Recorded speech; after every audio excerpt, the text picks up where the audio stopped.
Bismillahirrahmanirrahim. Kitab Nizamul Islam, bab ketiga. Ini pembahasan yang paling panjang. Runutannya kalau kita lihat, bab pertama itu kan ada Thoriqul Iman, kaitannya dengan bangkitnya manusia. Bagaimana iman yang membangkitkan manusia. Fokusnya ke situ. Kemudian kalau manusianya secara pribadi itu sudah selesai, nggak ada masalah dari sisi pemikiran, secara individual, ada problem berikutnya, yakni tentang apakah mereka mau bangkit atau tidak. Nah, ini bab qadha qadar itu dibahas, bahwasanya bangkit atau tidak itu Allah berikan pilihan. Sehingga dia bisa memilih. Kalau dia memilih jalan menuju kebangkitan, insya Allah akan bangkit. Nah, kemudian bab paling panjang itu bicara tentang bagaimana umat itu bisa bangkit. Bukan hanya sebagai individu. Maka itu perlu ikatan. Ikatan yang membangkitkan umat. Ini yang akan kita bahas di dalam kesempatan kali ini. Dan problem-problem yang muncul di masyarakat kita ini kan sebetulnya problem ikatan ini.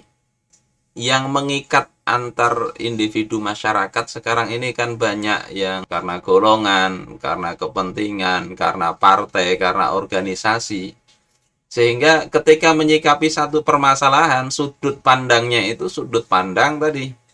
Kalau ini kelompok saya, maka bagaimanapun akan dibela. Begitu juga yang merasa itu bukan kelompoknya, dicari-cari kesalahannya. Ini iklim yang tidak sehat. Yang kalau itu terjadi pada masyarakat, masyarakat nggak akan bisa maju begitu. Terus ikatan seperti apa yang bisa membangkitkan manusia? Maka kita bisa lihat bahwasanya di antara manusia itu berkembang berbagai macam ikatan. Ada patriotisme atau watoniyah. Kemudian ada nasionalisme atau kaumiyah. Kalau patriotisme itu berdasarkan kesamaan wilayah, sama-sama menduduki satu tempat, ada yang mengganggu, mereka memperjuangkan tempat itu. Kalau nasionalisme itu berdasarkan kaumiyah, kebangsaan. Jadi dimanapun nggak terpaku tempat, kalau merasa satu bangsa, mereka akan saling membela tanpa tahu apakah itu benar ataukah tidak. Yang dikedepankan itu adalah satu bangsanya. Nah, kemudian ada kemaslahatan duniawi. Kita bisa saksikan ikatan yang paling dipakai ya ini, kepentingan. Dulu misalnya sebelum mencalon ada yang anti utang. Tapi begitu jadi, itu langsung banyak utangnya, bahkan melebihi yang lain. Begitu juga ada ulama, kita harus memusuhi utang. Siapapun pemimpinnya yang berhutang itu akan dia tentang. Tapi kepentingan kemudian mengubah segalanya. Sehingga akhirnya justru menjadi sesuatu yang dia dukung. Padahal kalau bicara kepentingan, ya itu nggak akan ada habis-habisnya. Nanti berubah satu dengan lain waktu, maka berubah juga kepentingan itu. Tidak ada teman abadi, tidak ada musuh abadi, yang ada cuma kemaslahatan atau kepentingan ini. Ini bahaya ini ya. Ikatan ini nggak akan membuat maju. Kemudian ada kerohanian minus sistem. Kemudian yang berikutnya ada ikatan ideologi. Mana yang harusnya kita pilih ini, maka kita bisa lihat satu persatu tadi. Kalau watoniyah dan kaumiyah ini sifatnya naluri semata. Begitu ada gangguan muncul itu gharizatul baqa'nya, kemudian akan melakukan perlawanan terhadap siapa yang mengganggu. Sifatnya temporer, kalau musuhnya itu hilang ya sudah, nggak ada lagi ikatan itu.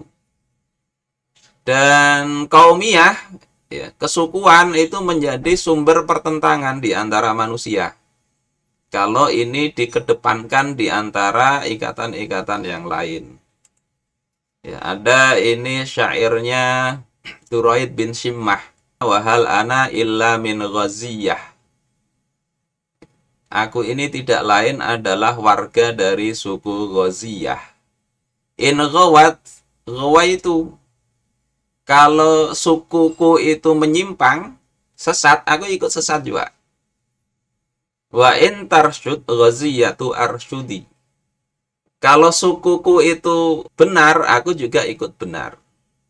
Nah, ini sifat yang parah di dalam kesukuan, kebangsaan, maupun patriotisme.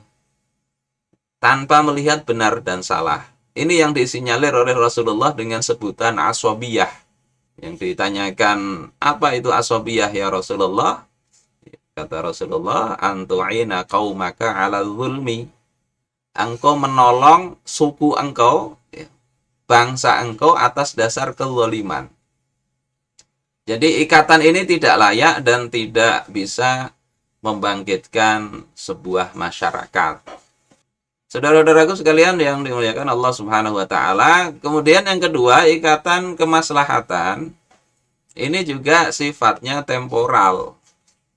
Begitu maslahatnya sudah terpenuhi, maka hilang ikatan itu. Yang kedua, ada peluang tawar-menawar. Sehingga ada yang dulu Belanda menang ikut Belanda karena kemaslahatannya ada di situ. Jepang menang ikut bela Jepang. Indonesia merdeka ikut bela Indonesia.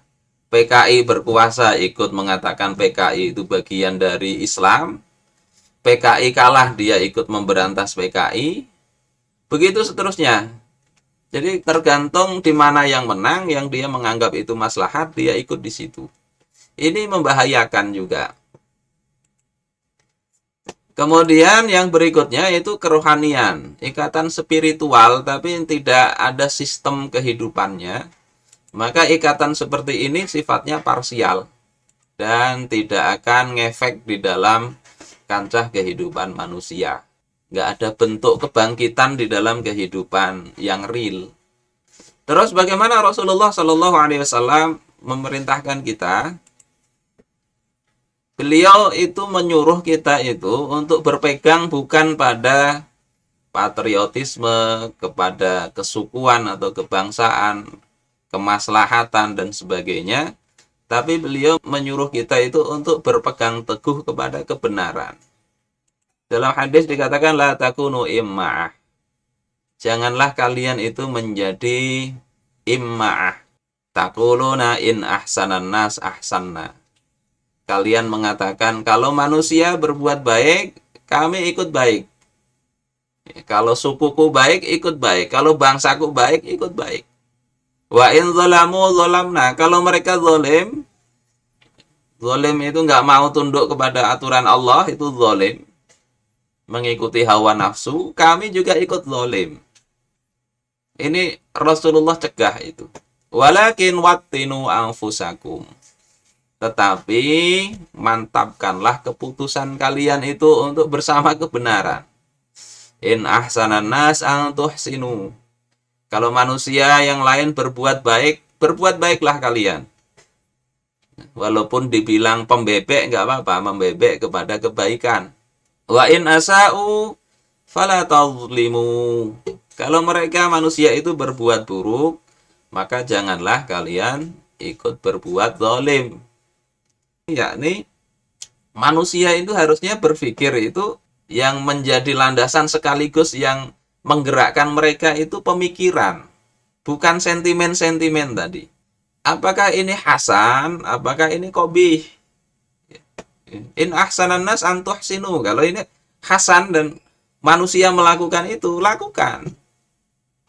Tapi kalau itu qabih, itu jelek, wa in asa'u fala tazlimu. Andai manusia semuanya berbuat buruk, kalian jangan ikut berbuat zalim. Standar hasan dan qabihnya itu di dalam Islam, innal hasana ma hassanahu syar'u.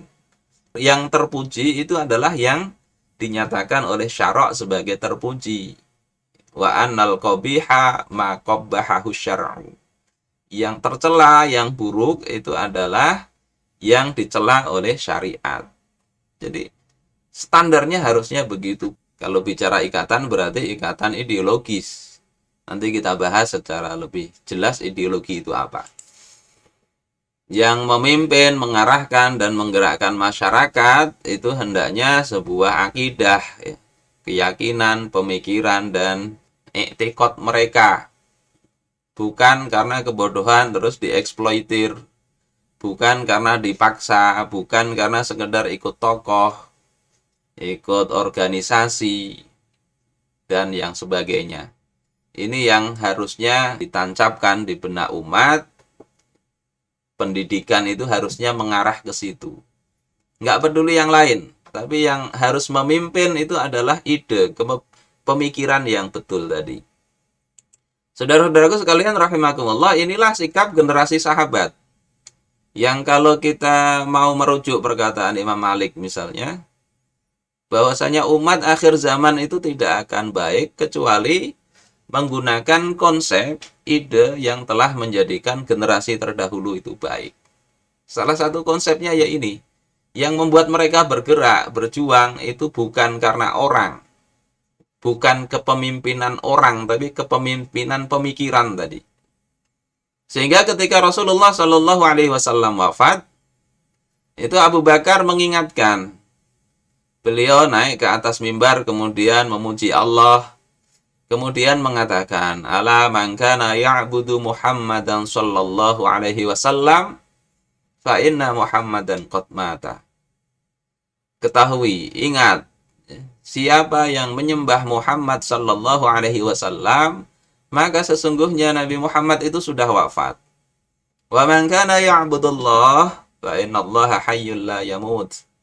Siapa yang menyembah Allah, maka Allah itu hidup dan tidak akan pernah mati.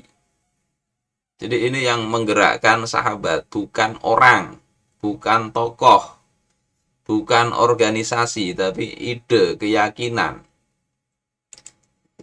Kemudian juga pada perang Uhud itu ketika sahabat itu mendengar Rasulullah Shallallahu Alaihi Wasallam telah wafat beliau, maka orang-orang Ansar mengatakan bahwasanya jika Muhammad itu telah terbunuh, maka ya sudah sampai, berarti sampai ajal beliau. Faqumu faqatilu an dinikum. Maka berdirilah kalian memperjuangkan agama kalian. Jadi bukan alasan orang kemudian orang ini nggak ada terus hilang perjuangan itu. Bukan alasan kemaslahatan diperoleh terus berhenti. Tidak begitu.